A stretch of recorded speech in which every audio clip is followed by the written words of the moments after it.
Hello, my name is Jeremy Fox. This is my MPX Week 4 RFP Reflection video. This is to discuss my response to the request for proposal. As it states in the activity, discuss your RFP. I believe that's supposed to say discuss your response to the RFP, considering we didn't actually write an RFP. So I'm going to discuss my response to the RFP, hoping that that's what is actually being asked. And it asks, does it include the RFP sections? Does it discuss those attributes, known heuristics that reflect a positive player experience? And I can say yes, it definitely does. So we'll just kind of run through it here, and it's like 6 pages long of a 9-point font. So it is fairly detailed, to say the least. So I'm not going to read it word by word, but I will kind of skim through some things and point out what's what. And then we're going to get into the very first thing. Is it's a background of this company, which I just made up, obviously, but it's called Fox Interactive Inc. And it just goes on to say stuff about how Fox Interactive Inc. has been a leader in mobile application and mobile game development for iOS and Android since like 2010. And we pride ourselves on delivering beautiful and unique and exciting applications. The organization is made up of a bunch of non-existent people, just to obviously have the section in here and show what it would look like. Then I go into the portfolio, which answers a lot of the questions in the RFP regarding the qualifications, or this company's qualifications for meeting the RFP's expectations. And it just talks about a couple apps that we had done in the past, which are titled Fake App 1 and Fake App 2. And they are for Fake Company 1 and Fake Company 2. And essentially it's just a bunch of data showing, what this section, I guess, would look like, if this were a real company who actually had released these apps and whatnot. But it's touting the 4.8 stars and 10,000 plus monthly active users for App 1, and then 4.5 stars and 8,000 plus monthly active users for App 2. So it's just saying, hey, look what we did. We are receiving great ratings and lots of monthly active users for these apps for these two other companies. So we are qualified. The goals is just a section to answer the RFP's questions regarding what our long-term goals are as a company. So this answers that. Solution. This is just a kind of a short paragraph to introduce the game. So the game title, as it says, is tentatively titled Falling Frank. Obviously, that is the greatest game title ever. So the game is already cool. But so this the summary just kind of goes over the concept in a little more detail, and I can kind of paraphrase it here and just kind of give you a shorthand of it. Basically it's the game follows the character Frank, and this is a 2D game, it's not 3D, but it shows Frank doing some thrill-seeking stuff, like he likes base jumping, he likes skydiving and sky surfing and hang gliding. So it would start with him doing one of these things, and then as he's on his way down to the ground, it's the user's that's when the user takes over and helps guide him to the ground safely.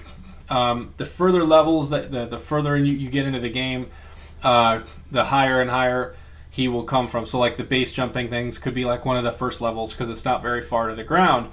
But say one of the higher levels, he's going to be 30,000 feet in the air jumping, so it's going to take longer to get to the ground, and there's going to be more obstacles for the player to maneuver through. And that's the other point, is on the way down there could be birds and bugs and storm clouds and other things that the player has to maneuver around so that Frank can get down to the ground safely. Frank will you can earn power-ups as well. which is actually some of the things I discuss here later.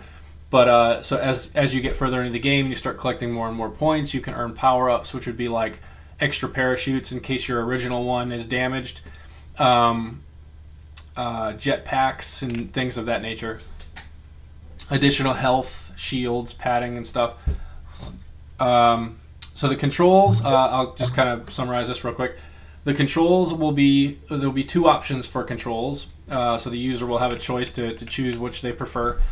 And that will be either using the accelerometer to tilt and pan the device to maneuver Frank around the obstacles, or they can have the tap controls to where they can touch on the screen and it will move Frank side to side to maneuver through the obstacles. So it's up to them. And then, of course, there will be a pause button on the screen as well, which will be, as it says here, no larger than 44 by 44 pixels. So it will not take up a whole lot of real estate at all, but it will allow the user to pause the game. In the pause menu, there will be a quit game, restart level, resume game, and in settings options as well. Indicators. So other than the controls, players will need to be able to see how their actions affect their efforts during gameplay. So there will be a points, the user's points will be displayed in the very top center of the screen. Not very big. It will be small enough to not take up a lot of screen real estate, but big enough so that at a quick glance the user can see how many points they have earned so far on the level. Levels. Falling Frank will ship with 15 single player levels and 5 multiplayer levels free with the application. Each single player level will consist of a very short intro video animation introducing what our thrill seeker Frank is up to now. And that's the way each level will start out, with just a small video kind of leading up to the actual gameplay where the user will take over. Let's see, actual gameplay for each level will last no longer than 3 minutes to help ensure the player stays engaged in the game and doesn't get bored with it. And we also know that mobile game players don't play for long extended periods of time, so having short quick levels they can get through and earn points and stuff will keep them more engaged. As a user progresses through each level, they get further into the game, they will start earning power-ups. As I mentioned before, these power-ups will consist of things like an extra parachute, jetpack, shield, pads, health packs, etc. Power-ups will help players get Frank to the ground more easily while dodging more and more obstacles. Points. We have a point system of, let's see, so every time the player dodges an obstacle, they will receive 10 points. If the player hits an obstacle, they will not lose any points, but none will be awarded. After the player has dodged all obstacles and they have guided Frank all the way to the ground successfully, they will be awarded 50 points, and then they can earn an additional 100 points if they get a perfect fall bonus where they do not hit any obstacles. Interruptions, just to kind of summarize this real quick, if you get a text, a phone call, a reminder, or anything that would pop up on the screen, push notification, anything, the game will be instantly saved and paused. You will see the pause menu, so that when you return to the game, you're left right where it was paused, right where you were, and you can either quit the game altogether, restart the level, or resume from where you left off. Revenue streams. This is I'll just kind of summarize this as well.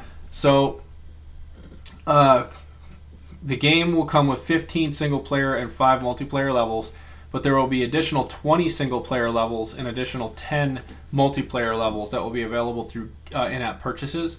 And we can also, I left a note in here that we can also add additional levels in future releases of the game, which could be additional in-app purchases if the game becomes extremely popular and people are asking for more and more levels.